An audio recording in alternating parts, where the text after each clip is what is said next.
Hey you guys. Hey you guys. Hey there, hey there, hey there, you guys. Here we go. Let's be clear. So we are here. You guys, thank you so much for joining us. Thank you so give us a hello, give us a hi, give us a hey or something. On this Good Friday. Yes. Because we are here. Let us know that you can hear us clear tonight. Because listen, let me tell you something. Every show that we have done so far, every show that we have done has been in a different location. It's crazy. It's right. Yes, it is. Different location. Different location every time. But guess what? This is where it is going. This is going to be headquarters from now on. It's my new place, my house. I'm on my place. That's right. Check out the sun behind me, y'all. That won't be there. That won't be there. Hello there, G-Bass. So here's the thing. So I just want to make sure that we are clear again. We're making sure that you are able to hear us.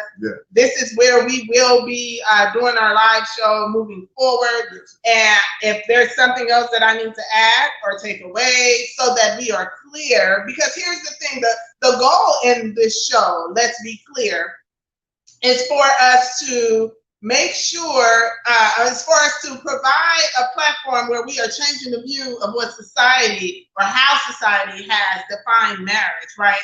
Understanding that everyone's definition is coming from their own personal experience. Sometimes that experience is from childhood, what they were raised to believe, what they saw in the home. And many times it's also as a result of the relationships that you have encountered, those relationships that you've been in before, right? And so those things begin to shape what marriage is as a result of that. And so we're just simply here to lay out a platform where we have couples that are real. We got real couples with with real experiences. Real experiences. Listen. And so sometimes it may be a little like tonight is one of those nights. And I understand that because we talk about sex, and I understand that could be a little uncomfortable for some folks, but you know what?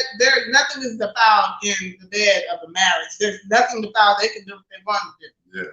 Right. And so we can have that conversation. And so what we are going to do, first of all, again, I want to say thank you guys for coming in. Make sure you click like and you share this video on your page. Maybe you aren't married and you feel like, okay, this isn't for me, but guess what? There is something that is going to be said tonight that you will be able to extract and use in your own personal walk, right? Whether you're single, dating with a purpose, engaged, married, and even divorced. Hey, Audra, thank you for it. That's Audra. I'm sorry. Thank you, Audra, for joining us. Thank you, Kim, for joining us. Thank you, G-Bass. Thank you for joining us. But this is going to be for everyone. So this show isn't only for those who have said I do, but if you are contemplating saying I do, you know what? And even if you aren't contemplating saying I do, if you support marriage, right? If you support marriage being done the righteous way, this show is for you as well, because there's someone that you are going to be able to talk to and share something that's going to be said, or say, hey, go on over to Make It Rise page. There's some things that's going to be said or posted that is going to assist you in going to the next level in your marriage, guys. I get extremely excited about stuff like this, as you can see. I'm so passionate. But listen, here's the thing. As the visionary of Make It Rise, so Make It Rise is the tier. So as the visionary of Make It Rise, my goal as for this vehicle, because I look at it all as vehicles. My goal is to get us all to the same destination, right? So maybe this vehicle isn't for you, but like I just said, maybe it's for someone else that you know. And so I think it's very important that we just don't be stingy with the good stuff. Get on in here. Get on in here. Don't be stingy. So I just want to say again, I see more people are coming in, so I want to say thank you once again. Thank you for coming in. Thank you for being a part of tonight's show. Last show, I was gonna say last week, but the last show was so good with the Browns. We had them pre-record because they had, some things that came up, but we had them pre-record and we talked about the plan before marriage and what are you doing the plan after you get married? Because sometimes we get real comfortable and what we write and what we say that we're going to do before we say I do, it just kind of it goes by the wayside. It goes by the wayside, right? Because we get comfortable, right? Yes. But it was an amazing show. What'd you say? Absolutely. What I picked up from that show was Van and his wife were the actual design for the marriage was so methodical. It was, wasn't it? It was so methodical. They literally started with a manual that they started with pre-engagement. Van Brown, he designed a manual for their relationship that they were going to live by. It was going to be the manual, the policy for their marriage, the code of ethics, mission statement. He used that, yeah, absolutely. So he was going to use that, and he actually made his wife to be agreed to that prior to even the engagement. So I thought that I thought that was really interesting that he did that even prior to the right. So they decided to follow that manual into their marriage and use that manual as a focus for their marriage and a design for their marriage, so their marriage could have that stability and sustain that stability. And I just thought that was my takeaway from that. No, that was. I mean, I took that away as well. I mean, that put me in a place of saying, wow, that's what being intentional really looks like. Being intentional about writing the vision and making it plain. Habakkuk 2:2 says that if you write the vision and make it plain, you give people something to run by or go by, right? And so in this case, he gave his wife to be something to say, okay, this is where this man, this guy, my king wants us to go. And either I am going to say yes to where he wants us to go or not, right? You have the opportunity to say no. So doing it before saying I do, I thought was amazing. Many times we are so against, some folks are so against the premarital counseling. And I'm like, nah, this is like definitely what you need. You need the premarital counseling, right? But for me, that was a great takeaway, and I took that away as well. But one of the things that I was like, yay to, I'm so pro being transparent. My transparency is someone's road to recovery. I definitely feel that. And so the fact that Lolita, his wife, that she said when she was speaking, she said, you know what, like I'm gonna put myself up under the bus. And she talked about all of her shortcomings, while they were dating, not while they were married, but while they were dating, which led them to say, you know what, hey, let's pull back a minute.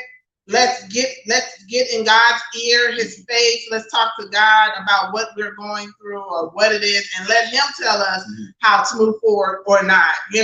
She says many times when we say let's take a break, they mean break as in we're done. Exactly. But she said when they said let's take a break, they literally meant let's take a break and get to God. You go to God on your behalf, and I'm going to go to God on my behalf, and let's see what he says. And here's the thing. When we do things like that, when you go to God, when the husband goes to God on his behalf, not talking about the wife, but Lord, show me me. And the wife goes to God on her behalf, what happens is, if God is in that, right, he's going to give you the same message. The message is going to be the same. And it's going to be clear. And it is going to be clear. There is no way he's going to say to the man, well, maybe, and then he says to the woman, well, yes. No, they are, first of all, the fact that they were disciplined enough to remove themselves from being in that relationship, seeing each other every day, all the time. That was amazing. So that was my takeaway. I think it's so important that we do things such as this. But you guys, make sure that you are clicking like and that you are sharing this video. This is going to be an amazing night, an amazing show. We have Mr. and Mrs. Naylor that are going to come on and talk to us about the topic for tonight. And tonight's topic is about sex. We're talking about how frequent are we having sex after we say I do? Does the frequency of having sex change? Right? What do you guys think? What's your opinion? Do you think the frequency of having sex change once you say I do? Let me see some yes, some no's, chime in, please. And tell us why. But in the meantime, babe, what do you think? Wait, Wait a minute. I had to change the whole topic. I had to change the name of this topic because tell us, I'm gonna tell it. Shame the devil and take on I'm gonna tell it. So listen, here's the thing. We don't promote premarital sex, right? Although we know people are having sex that aren't married. We get that. I understand that. But my foundation is no, you just don't, because marriage is marriage. Sex is marriage, right? And God says not until marriage. And so I didn't want to come off as though I was giving the approval, and you don't need my approval. If that's what you're gonna do, that's what you're gonna do. No judgment. There's no judgment here. No judgment. But because he and I are walking in we're practicing. And you use that term loosely, man. Practice. We are practicing not doing it, right? Yeah. So it's I will be honest. Let's be clear. It's easier for me than it is for my honey. I mean, she's so beautiful. I mean, she's so attractive. But sex shouldn't be about beauty. Okay, what do you want it to be about? I was just saying, sex is not about beauty. No, it's not. No. You know? Actually, for me, it's about nonverbal. For me, it's more nonverbal than anything. And I think you use that term loosely in your book, being about nonverbal communication. It's very nonverbal for me. It's that it is the attraction. It is the desire that you want to be with that person because you love that person so much. You know what I mean? It's that nonverbal communication, that tangible communication that I'm talking about. So right. Chime in, everybody. She said, well, not once you say I do, but after years, yes. Yes. And I do agree with that. Absolutely. So as I was so eloquently putting our business out there, it's okay, because guess what? Somebody needs to know that it's okay to be disciplined enough not to have sex before you get married, right? And God will honor that. God will honor that. So if God is not for premarital sex and sex is marriage, do you think you're going to be blessed in that, right? And so you just have to be mindful and have that conversation, because here's the thing. Thank you, sex is communication. Sex is communication. Yes, sex is communication. It's a way of communicating, right? Yeah. And so I totally wanted to make sure that we weren't putting the wrong message out there. And so I had to change the topic from the sex pickup or drop once you get married to what it is tonight, which is does the frequency of sex change once you say I do, as the years go by, right? Because my opinion is, you know, when I was 20, 21, I was popping. I was popping, right? But I wasn't connected with God like that. So that was nothing. I didn't feel convicted after I had sex. But you know, as in those years, and I didn't have as much to do. I didn't have many responsibilities. I didn't have a business. I didn't have any of that. So I didn't have to take all of that into consideration when it came to having sex. And so now, today, with that, if you know, when we get married and you know we're having sex, my goal is to be very intentional about not allowing it to just drop. You know, because you know, of work, because of business, the kids, this, that. Sometimes we allow things or stuff to take precedence over our marriage, and we say he'll be there or she'll be there, right? Absolutely. And it's not fair. But we have the Naylors. We're gonna bring them in, and bring them on, and we're gonna ask them the same question. Otis, what you say? You agree with him? We're gonna bring the Naylors in. You guys stand by 1 second. We're gonna get them on here with us. All right. Hey there, Naylor. All right, Naylors.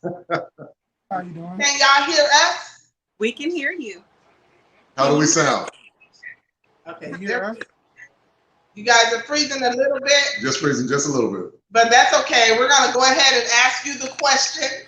Yes. You already know what the question is. Oh, boy. And here's the thing. I intentionally did not ask you for your answer because I'm about authenticity, right?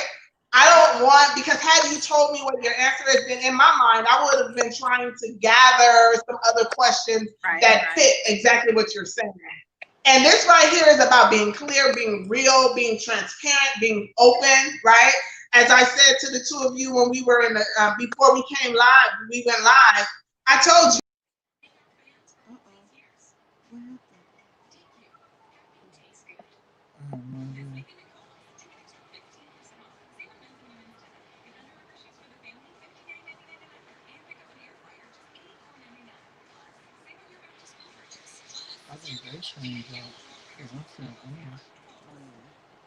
Okay, sorry about that. Sorry about that. Technical issues. As I told you, our goal is to create a platform where we're changing the view of how society has defined marriage, right? And one way of doing that is by having this platform, let's be clear, having real couples with real experiences come on and be very transparent. And so I want to say thank you so much for saying yes to the call. Thank you for being a part of the movement. Go ahead and introduce yourselves. Let us know how long you've been married, you know, a little background or whatever. Give us that. We have been married for 17 years. We've been together for 20. And we've been knowing each other since the 6th grade. Wow. Right. Wow. Very like longevity. You don't want to admit it. He liked you back then. He just didn't want to admit it. Yeah. Go ahead and tell the truth, sir. Go on and tell the truth now. You don't want to admit it, Mr. Naylor. Go on and admit it now. You've already said I do. Yeah. We were just friends back then. That's what he said. I used to play on people's phones. Hilarious. Yeah. Okay. Yeah. Well, that's great. You know, it's so refreshing to see a couple who has been together for that amount of years. And, you know, I know that every day has not been peaches and cream, right? But what this tells what this tells me is that right. But what this tells me is that you have done, he has all his limbs. You have done the work that it takes in order for you to be here, you know, 20 years later. And so I salute you. I say thank you. So my question, the topic is, do you think that the frequency of sex change more or less as the years go by in marriage? I can't stand him. So, yes, it does. But unintentionally, say something. Say something, I'm just gonna nod my head. Unintentionally, we were married young. So by 23, we were married. 23, like you said, you popping. Anytime, anywhere. You know, we walk in the house. If you want it over the couch, let's go. But once your responsibilities change, you start raising a family. You start the extracurricular activities. You just don't have the time or the energy. Well, some of us never get tired, but the energy to, you know. Yeah. Yes. Yeah. I get it. I totally understand that. Yeah. Yeah. Things do happen, and I do agree with that. I do. What's your take on it, Mr. Naylor? Do you like how you feel about that? Yeah, it was like when we got married. Within our first 3 years of marriage, we had 2 kids. So clearly, it didn't slow down. Yeah, so we had 2 kids, and then and you're in your 20s. So when you're in your 20s, you have a whole bunch of energy, and you know you young and vibrant, and you can fit in the backseat of a car. You don't have a weight loss, and you know weight ain't an issue. And then you know, as your kids get older, you get wrapped up in your children's lives, and then things naturally just kind of like fall to the wayside. We're not gonna say fall to the wayside. Well, it's not. You have other things to do, and you get, like you said, the energy, you get tired. And just, once we got to like our 30s, that was like the peak of our two oldest kids' lives. That's when they was involved into sports and extracurricular activities. Yes. And, you don't get to have, that a long time. And I think that the thing that you have to maintain in a relationship, the intimacy is one. Right. You have to try to keep that going, and then you have to kind of keep your relationship fresh, not so much on a routine. Right. I think those things are the things that's key. But like you said, when you're 20, you have it's whenever. It doesn't matter. You can stay up late at night and still wake up and go to work early in the morning. It didn't bother you. And then as you get older, it become time. And it's become harder. You know what? What's so fun? I have a question written that asks about intimacy and sex, and so I'm so glad that you specifically said something about intimacy, because many people do not understand that it's two different things. Sex and intimacy are two different things, And so I may have a conversation with someone who says we're good, like I'm very intimate, right? We're intimate. And then, but the other person is thinking, but sexually, like we're not getting it in. You know what I'm saying? And so we have to understand that there's two different definitions to that. But my second question to you both is, and I'm all in your business. I got answers. I mean, not all in your business, but I'm all in your business. Definitely in your business. So when you got married, how often were you having sex? When you got married, were you having sex, all the time, or it was normal, like 3 times a week or 5 times a week? So she's in your business. It was multiple times a day. It was multiple times. Listen here. Well, how old were y'all? Are we talking honeymoon? When we first got married, it was probably like every day. But once, it didn't matter because it was just us. You know what I'm saying? And right. I mean, I'm not gonna pretend we did have a kid prior to us getting married. So we did have a kid, but our son was 1, and we can put him to sleep and go in another room. Right. So it was just. So it was. It was often. That was never an issue. So it would be. You can say once a day. On average. So okay. On average. And that's healthy. That's healthy, yeah. That I think is healthy. If you can do it, get it in. Because what we have lost in what sex is, we've forgotten that it is communing, that it is communication, right? Many times when we have sex, it's so selfish, right? Yeah. So the man or the woman, they want to have sex because there's this urge to release, that thing. And it's not about that. Did you know that when we have sex, that it is worshiping? You know what I'm saying? Anything that God has designed and created and we are doing it unto Him is worshiping. And that's why it's so hard for many of us to have those conversations in church, because it's coming from the wrong place.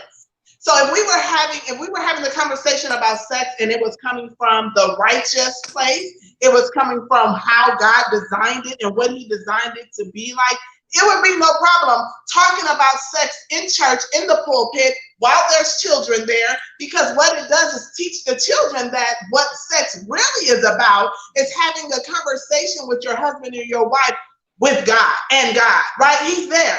And so we have to get away from thinking it's taboo, right? We have to get away from thinking that we shouldn't have conversation with our teenagers who are coming up, who got things going on in their bodies, they feeling some type of way. Have the conversation. And that's not to say that they're not going to do it, try it, or look at it, right? It doesn't mean that. But they won't be able to say, wow, I didn't know that sex was about God. Right. they won't be able to say it. They won't be 40. Right. Hello. Talking about, wait a minute. So sex was for God. I mean, that was a way of communion. That was like, they won't have the opportunity, right? And so communicating about sex is normal. I want you guys to know that having that conversation is normal. Otis says it's important to bring the Holy Spirit in the room every single time. Hands down. Yeah. Hands down. Yeah. I was about to say, I can't wait to bring the Holy Spirit in the room. But I said it. I said it out loud. I'm just saying. Listen here, you guys. We have to be very truthful, very honest. I'm listening, bro. I'm listening, Brother Naylor. You hear me? I'm listening. About this thing. I'm new at this thing. Called sex. You knew at it because. Yeah. But I just wanted to bounce off that question, though. On a serious note, I wanted to bounce off the question that we asked you guys. In that time when you guys were younger, it was frequent, it was unrehearsed, it was let's get at it. You know what I mean? Were there times in that time frame that you guys realized there was intimacy in that, or did you guys discover that later on in your marriage? I didn't hear that. What was the question? I'm sorry. In that time frame that you were, in your younger stage, in the younger part of the early stages of your marriage, did you discover intimacy within your sexual relationship at that time, or did you discover it later on in your marriage? At that time. At that time. I would say you discovered intimacy at that time. Yeah. No, I would say for me probably a little later. Later. But I think a lot of it has to do between men and women when it comes to stuff like that.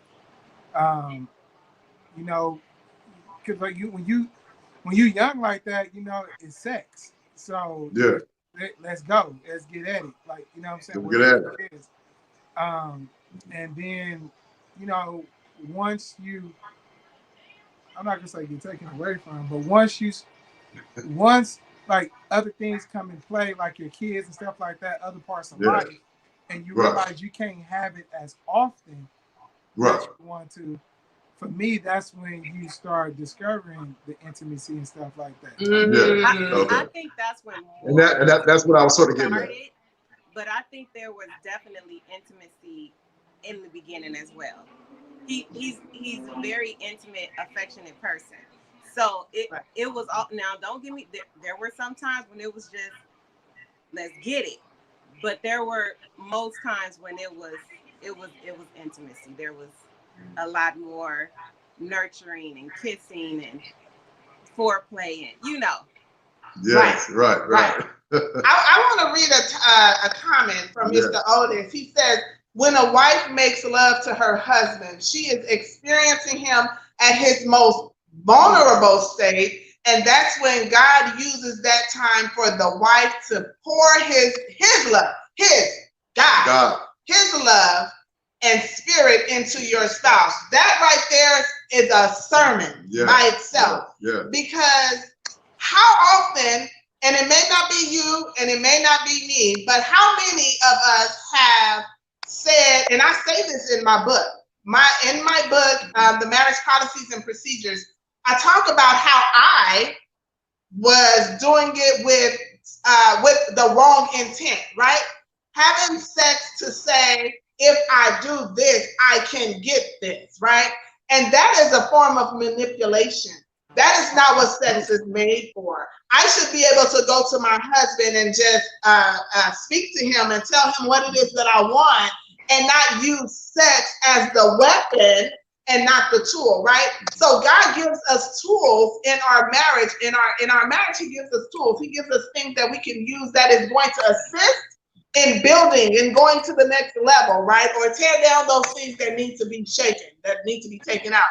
But when we use it as a weapon, we are doing nothing but making it deteriorate in that area. And then what happens when there is a rotten apple in a box or in a bag of apples, good apples?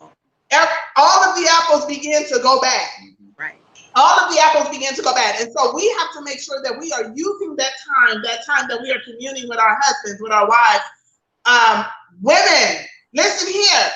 You already know the power that you have. You know, stand in that truth. Stand in that as the woman that God has created you to be for your king. Right? And so as we make love, I like that, Otis. As you make love to your king, that is the time. How often are these men really vulnerable? When are they just like, girl, you look, this is it. This is it. Right? And we know that, but we don't know that. We know that enough to say while we're doing what we're doing to say, so you gonna give me that bag, daddy? We know that enough to say that, but we don't know. I'm just saying. But we don't know it enough to say, Father, those things that I know that you did not create him to be. My God, we're not using that time to commune with him and pour into him and speak to the man that God created him to be and not what we normally see. And so when he is open and available to that, that is the time for us to go ahead and do and be and pour and share and love on. That is that time right then. So that's why I said, you said, oh.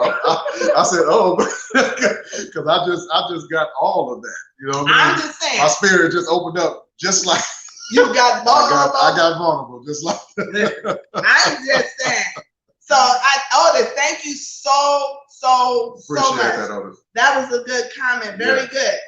Naylor, the next question is, well, you know what? I will ask this question. When did you notice the change? When did you notice that some things were changing? We aren't having sex as much. And did you discuss it? Or was it just like, this is normal, it's supposed to happen and whatever? She's smiling already.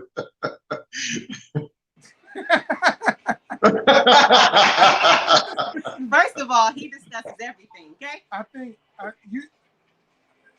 you probably after the second kid, I think you naturally said, the thing is this, it's not that the problem, as long as you know the reason why you're not having sex and can understand it, it's easier as if you don't know. So in the case of our children, and we had our first two kids are 2 years apart. So we literally had babies in the house. You know, one wake up, you put one to sleep, the other wake up. Have to go to work the next day. Those things you kind of understand, and you try to figure out a way to make it work. Right. Like, you know, no matter what, it's like, let's try to do this particular day, or you know, they both sleep. Let's try. I think it's a natural thing that you notice from there. When you first get married, like I say, you're in the honeymoon phase. Like if anything in life, you're in the honeymoon phase. Everything is great. Right. You know what I'm saying? And then sometimes when you face adversity, whether it's, you know, from the marriage or outside of work, just natural things with life, you know, it takes away from that.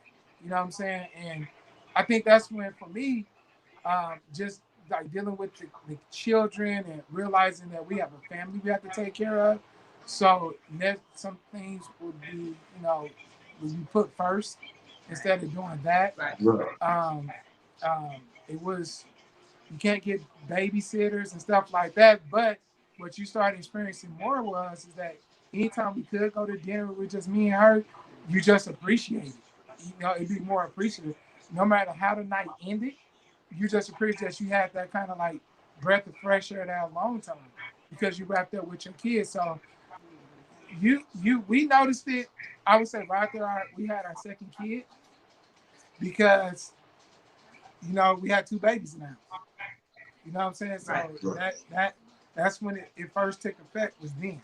Well, when they like their toddler stage, and everything, you can't just lay them down and go. Right. I totally get that. You have to. I mean, and so it wasn't necessarily a problem because he knew why in the beginning. Now it was those days where we had a babysitter and they are asleep or something like that, and nothing was happening. That's when it becomes a problem. Right. Mm-hmm. Yeah. Right. And you know what? I said the same thing. Like, you know, it happened. It's a natural progression or digression. You know, it's natural. There's, you know, life happens, things happen, but then I had to ask myself, okay, but if we are using, or if we are saying that this is one of the important things in our marriage, right? And sex is not the most important thing in marriage, but it is an important aspect of the marriage, right? What are we doing to make sure that we keep doing, right? And even when the kids come along, and even when work and business and all those things happen, because what happens is, or not, in premarital counseling, somebody forgot to tell us that once life really gets to kicking, things are going to change. Not only with sex, but with so many other things in marriage, right? Somebody forgot to tell us that those vows are real. Like somebody forgot to say that it really can happen. And so you should always be available for it to happen. Right? It's gonna happen. One of them are gonna happen. Whether it's the good side that you would welcome or the side that you prefer not to come. But it's gonna happen. And what I do when I talk to couples, I talk about the side that you don't want to come. Right? I talk about, so when you don't like me, how do you respond? Because you still love me. I talk about when we leave the altar saying I do and life happens, what happens after we leave the altar, right? Because love gets us to the altar, but what keeps us once we leave the altar, right? What happens when there is no money in the bank anymore? What happens when those looks are gone? Like that thing that really drew me to you, your looks, your body, all that, when that's gone, what's keeping us? Right. What is keeping us? And so I think that Otis is on it tonight. We have a Mr. Otis McIntyre, and he's leaving comments, and he says, as couples, we have to plan intentionally for those intimate times. And I definitely agree with that. I know that if we aren't being intentional, which is, I say that, I say on purpose all the time with everything. Like, I'm like, comb your hair on purpose. Pick what you gonna wear today. I tell my kids will be like, on purpose. Like, they know. Because when you are intentionally, which is what RISE stand for, and make it rise, rebuild intentionally and strategically for effectiveness. When you are intentionally doing something, that means you are in as much control as possible, right? That means that you have your head on the swivel. You are watching for those things that are coming at you, and just because you married, just because you speak life, you know what I'm saying? Because the enemy is only going to attack those things that he's intimidated by. And so he's intimidated by healthy marriage. Not marriage. He's not intimidated by marriage. Marriage is, it is what it is, right? Healthy, thriving marriage. He's intimidated by, He's intimidated by a healthy marriage. And so that's why we stand on this platform to say, let's be healthy. Let's intimidate the enemy. You know what I'm saying? Like, I'm trying to get a group of people that's not scared to intimidate this fool, because he knows the power in numbers. He knows that if we can communicate about those things that are so super uncomfortable, or those things that we don't like, he knows what happens with that. He knows that if we connect with the right people, that, you know, they're going to share their experience. And that's what this is about. It's about you sharing your experience. Yes. So, our last question before we because we have a little special thing that's going to happen in the end. Where do you stand today? Like, I told you I'm all of your business. Y'all getting it? Now, has the frequency, he gonna log off? I don't have enough of her in my business. Has the frequency, and be real, because here's the thing. When you knew what the topic was, did you say, okay, wait a minute, let's talk about this, because there's some things that, nope.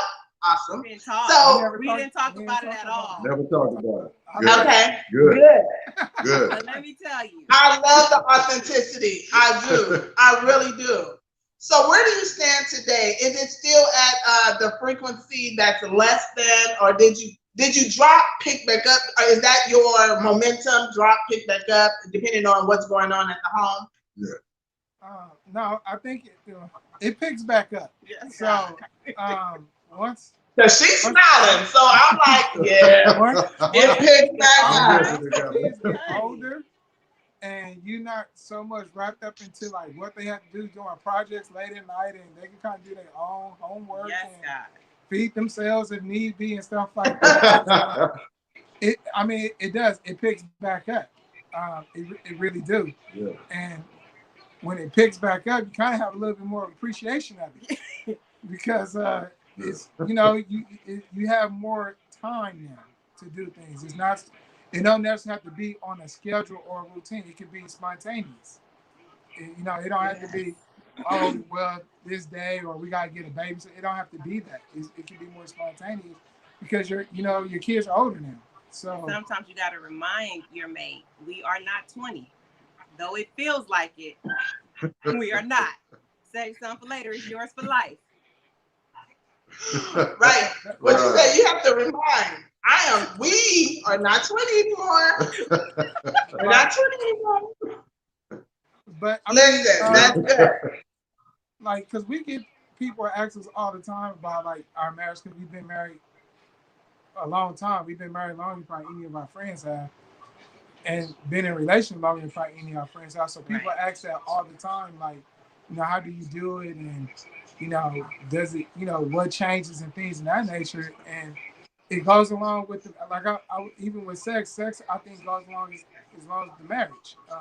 When things is good, it's good. When things are not so great, not necessarily marriage, but just life itself, then it sometimes that would take a back seat. You know what I'm saying? So me and her being together 20 years, 17 married, we had our highs and highs, we had our lows and lows. But like I would tell any couple, and I use this all the time, I say it's like a car. When you buy a new car, it takes more than just gas to keep the car going. Yes. At some point, you're going to have to do an oil change. You're going to have to do maintenance. And it's the same thing in marriage. It's not just putting gas in the car. You're going to have to do an oil change. You're going to have to do maintenance to the vehicle. You're going to have to change the tires. You're going to have to do those spark plugs, those type of things. water hose. Those things are, whatever those things are in your marriage that you enjoy, that you like doing, that's the things you do. Even when it comes to sex, people say, what's enough, what's not enough? It's whatever your marriage dictates. If you you marry somebody that you on a 3 to 5 time a week thing, well, that's what it is. And if you got someone who don't have a drive as high as that, then you know what you marry. And sometimes it's after marriage you have to sit and have that conversation. It's a conversation that might be needed. So, it's one of the type of things. Yeah. Right. You know what? One thing that I always suggest to couples when I talk to them, I always suggest having not only a report card, but having that time where you sit, and it could be, on your anniversary, or it could be, every 6 months or whatever. But have the conversation that says, where have we been? How can I do better? What can we, or what should we do different to make it better, right? Be okay with change. Be okay with being a teacher and a student in your marriage. You have to always be that, because the person that you said I do to 17 years ago, you're that person, but things have changed, right? Your perspectives have changed. Your views have changed. Yes. Your experiences. They've changed. And so it's fair to have that conversation and say, hey, I know my color used to be red and you keep sending me these red, roses, but I really like pink now. So, you know what I'm saying? Because instead of having that, oh my God, why does he keep doing, like, you just expect him to know, and that's not fair to him or her or the relationship or the marriage. So effective communication, we could talk all day long, But effective communication says that I am available and open to hear what it is that you are teaching me about the person that you have become today. And not who you were 5 years ago when we were at the altar, or 20 years ago when we were at the altar and we said, I do.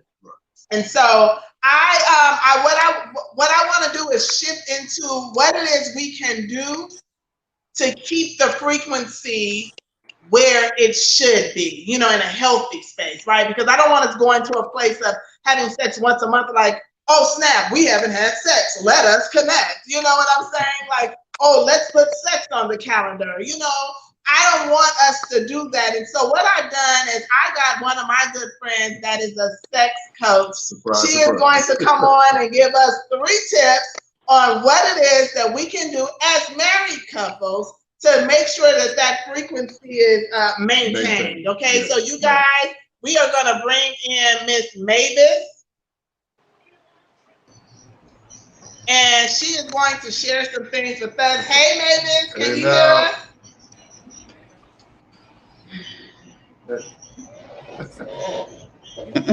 Can you hear us, Mavis? How's your sound? She can't hear us. We can't hear you. Can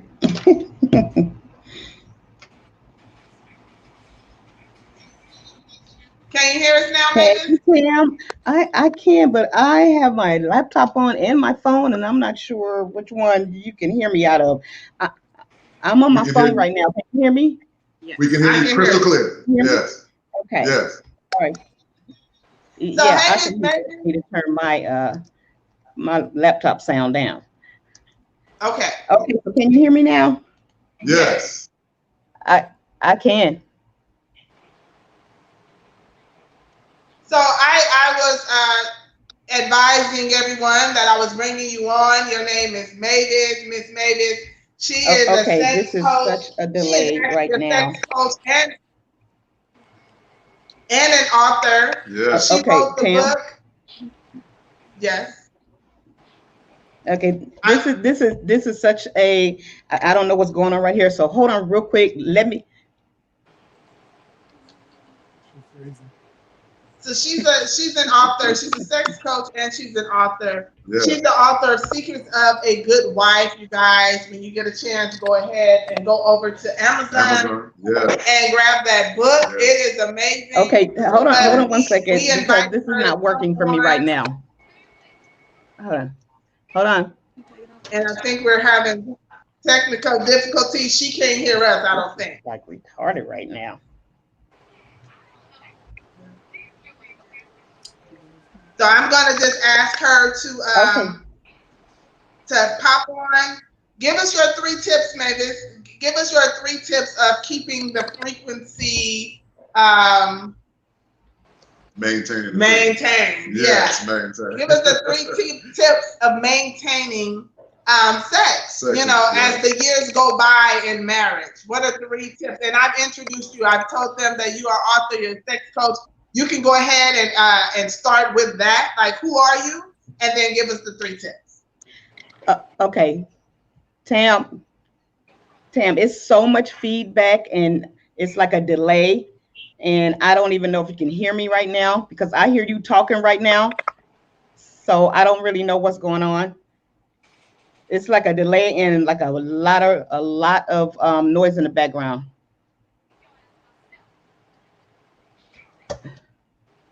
See.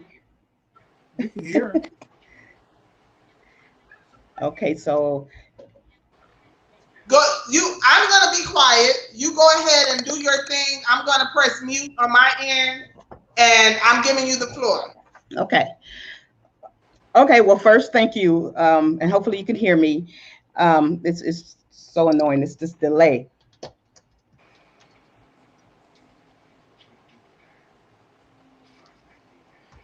Okay. Okay. So.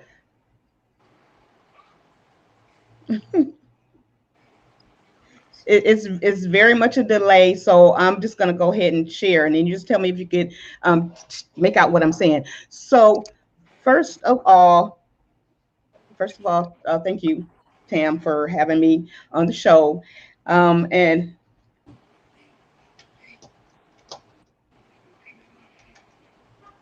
Hold on. Hold on. This is not working for me. Hold on 1 second. I think she I has don't know. two I don't know what's devices going on. So I'm in you the have show. on two devices. Okay, hold on 1 You have to second. cut one off.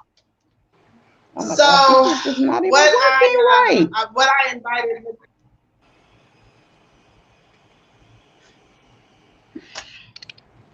Oh, this is horrible.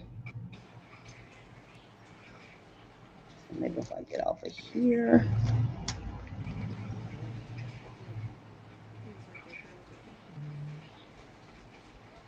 Okay, Tam, hold on, because I'm looking for you. And it was not working at first. I sure hope you can hear me now. Okay, can you hear me now? Yes, we can hear you. Can you hear me? Yes, we hear you. We Just can. fine. You can hear me? Yes. This is annoying. Okay. All right. So anyway, let me just move on with it. Okay. Okay. So first, like I said, thank you for having me in the show. The couple that you've had on here, I love you guys. I love the things that you guys were sharing. And what came to me was that you guys really pay attention to your marriage. And I think that's commendable. That's beautiful. And, you know, you've been together for a long time, and that's beautiful. Just giving people information on, you know, how you've been sharing, how you've been taking care of your marriage and the things that you guys have been able to do. So we have been married for 14 years, and fortunately for us, we didn't have little bitty kids, but we did have small kids. So we still had to watch, you know, what we were doing and when we were doing that. So now the thing about the marriage, the duration of the marriage increases and the frequency of sex decreases. So as we age, our marriage ages also. Okay. Okay, Tam, you know what? Hold on, Tam. My feedback here, it is so horrible. So I'm talking and then it's like delayed. And so I'm hearing myself talking, but I'm also talking. So it's really messing me up. Okay. Do you have two devices on?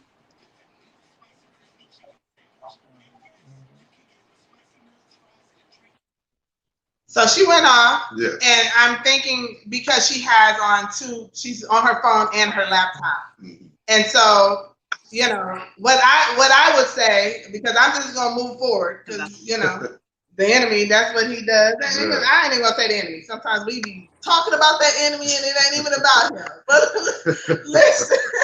listen, what I would say, because we are nearing the end of the show, but you know, if I would ask you this. So as the couple that has been featured today, give me two things that you would advise a new couple, right? You know what? Let me remove that. What would the engaged you tell the married you about the frequency of sex once you say I do and the time the time is moving? What would you say as the couple that's not married yet to the couple that is married? What would you say? What advice would you give to help them out in this area? I think that one is a little hard because, as we stated, our son was at the wedding. But I think my advice would be communication is key. Communication is key. Yeah. Mm-hmm. If your mate can't be your best friend, you're in the wrong marriage. If you can't go to your mate and discuss things openly and honestly, and I don't mean talk at your mate, but talk to your mate. I think the second thing I would say is it is okay to agree to disagree. You're coming from two separate upbringings in most cases. I know in ours, And you won't agree on everything, and that's okay. There's not always a black and white. I mean, in some things there are, but in all things, there's not always just a black and white. You have to be okay with agreeing to disagree.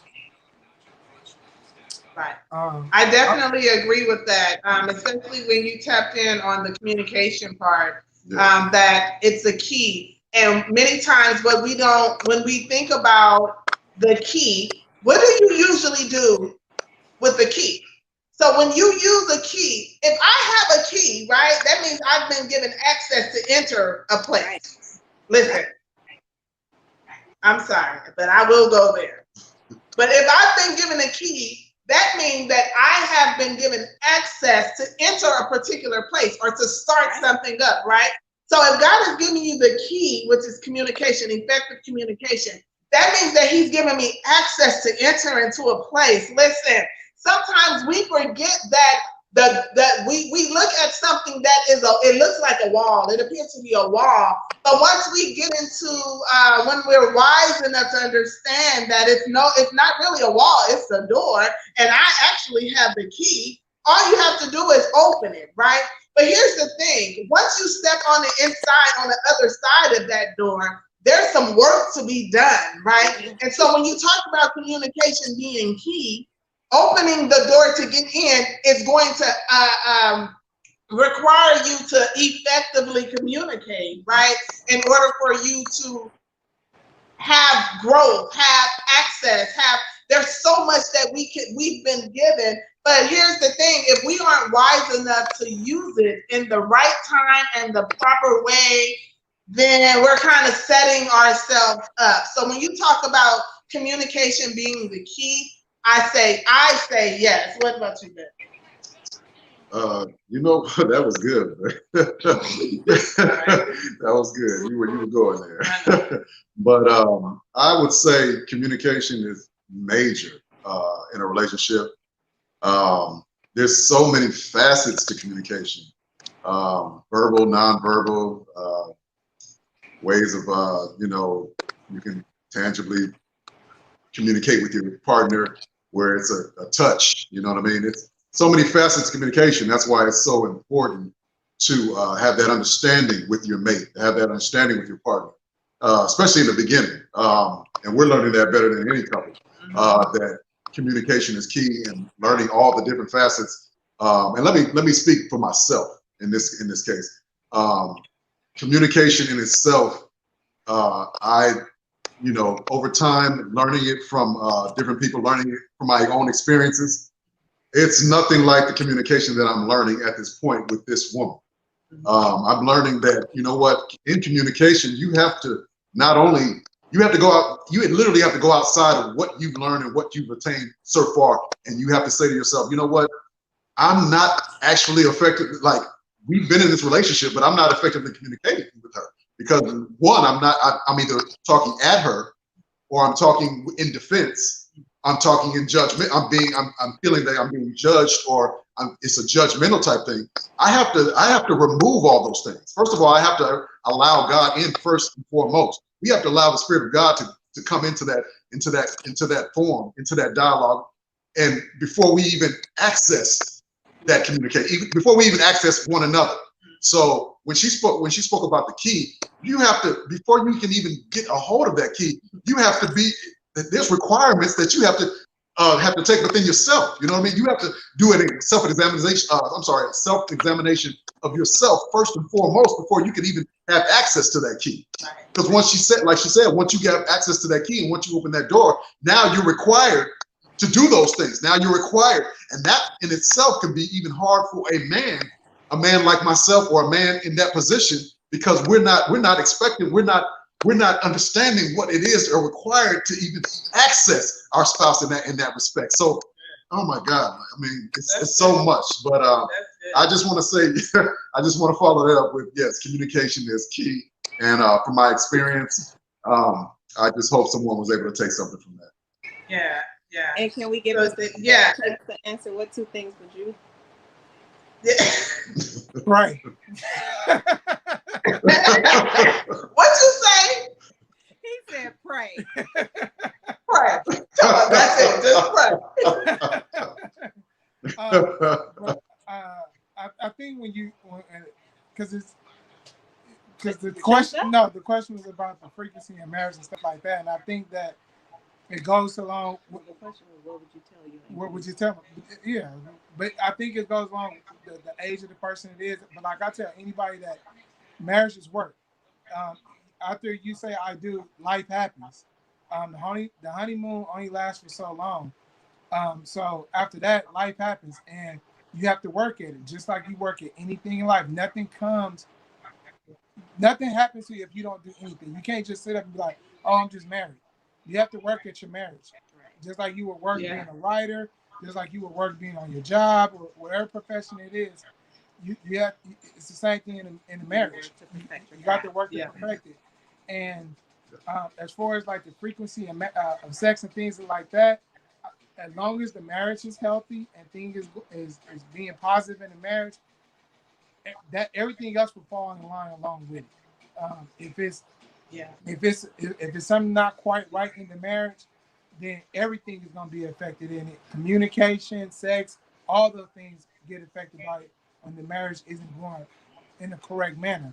But when it's going good, everything kind of falls in place, and you have to try to keep that balance and figure out what is the things that keeps it going for your marriage. Can't base like 5 times a week may be good for us, but 2 times a week may be good for somebody else. Bless their heart. But 2 times a week may be good for somebody else, and that's okay. And if that's what works for your marriage, let your marriage be your marriage. Don't base your marriage or compare your marriage with someone else's. You setting yourself up for disaster like that. It's because it's not. We've been married 17 years for a reason. Some things that have hurt other people that we know is things that we don't have in our marriage. You know what I'm saying? And I mean that's a whole nother show in itself. Right. It's just certain. That's a whole nother show. Listen, I'm glad you said it. Things that we live by. Right. And then also things that hinder your marriage. If it's right, you should remove it out of your marriage. If it's something that's causing a lack of communication, if it's something and it has to be both ways. It can't just be one-sided in that. But if it's something that's causing that disruption in the marriage, then you got to remove that. If you're trying to move forward with it, and like you said, what I was at 23 years old is different than I am today at being a 40-year-old man. My core is the same, but my views and thoughts are different. Right. So that's another thing that goes along with that. Absolutely. There was something. There was a couple of things. Okay, a few things. But that you said, you talked on balance. You talked about balance. You talked about making the best of your marriage, not somebody else's marriage, but your marriage. And what stands out for me when we talk about our own personal marriage, and we're going to go ahead and close this out with this, but I want us to understand, first of all, Naylor, thank you so much for sharing your story, for sharing your experience, your opinions. Yes. Thank you for being vulnerable and open tonight, because I know that it's not always easy, and it's not welcoming to just be out there talking about what's going on with your marriage, right? Or what has happened. But you've helped somebody.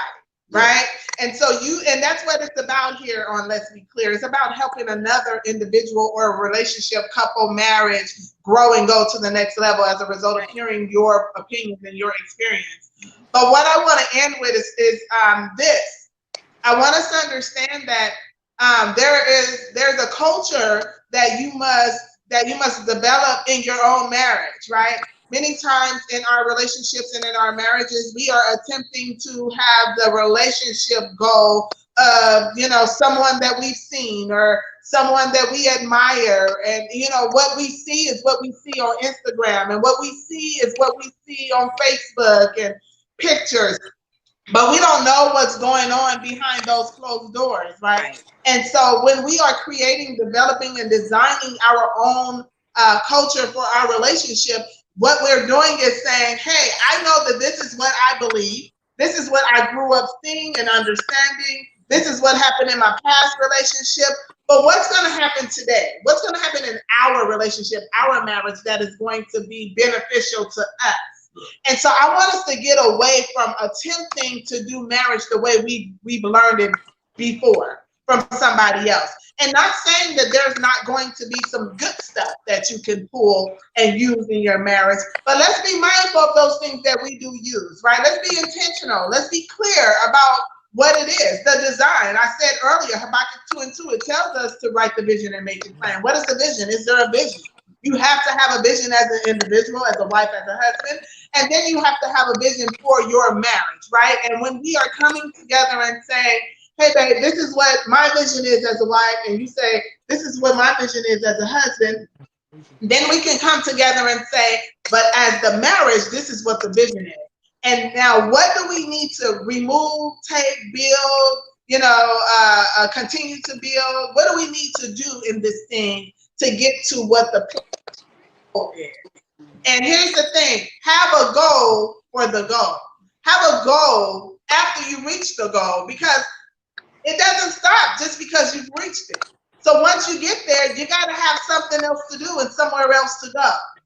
And so again, to the Naylors, I thank you so much for coming on and sharing your story, your information, your opinion, your experience.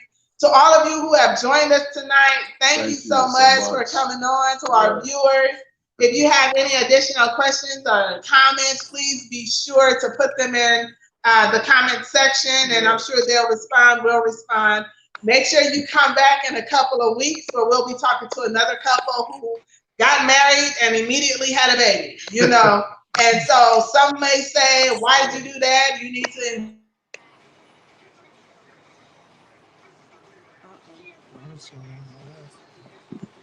Look at Renee. Mavis note.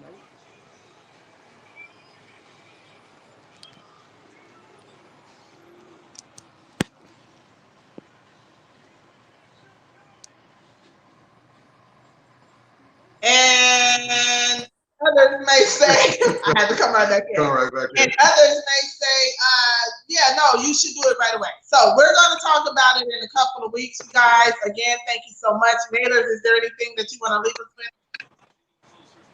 No. I think they, oh, there we go. Yes. Yes. I don't know. Lord have mercy. Okay. I'm sorry. What did you say, Tam? Is there anything that you guys would like to leave the viewers with before we sign off? You can have last words, sir. No, just like I said, just give the benediction. Closing remarks. Definitely enjoyed this time. Looking forward to doing it again. And then I got. They can still hear us. Oh, and look forward to doing it again. Thanks for everyone who joined. Thanks for everyone who joined. And like I said, if you get married or you are married, you got to work at it, and everything will take care of itself. I think. Bye, y'all. I'm sorry, we got kicked off. Go ahead. Oh, there you go. I said no. Just thank you for inviting us on and spending this time with you guys and the viewers. Definitely enjoyed ourselves. Looking forward to doing this again. I had a great time doing this. Yeah, I think that's ditto. I want to thank you. Do we close out in prayer? Yes. Say it again. You cut off. Do we close out in prayer? I think she was. Absolutely. Absolutely. Please do. Please. Yes.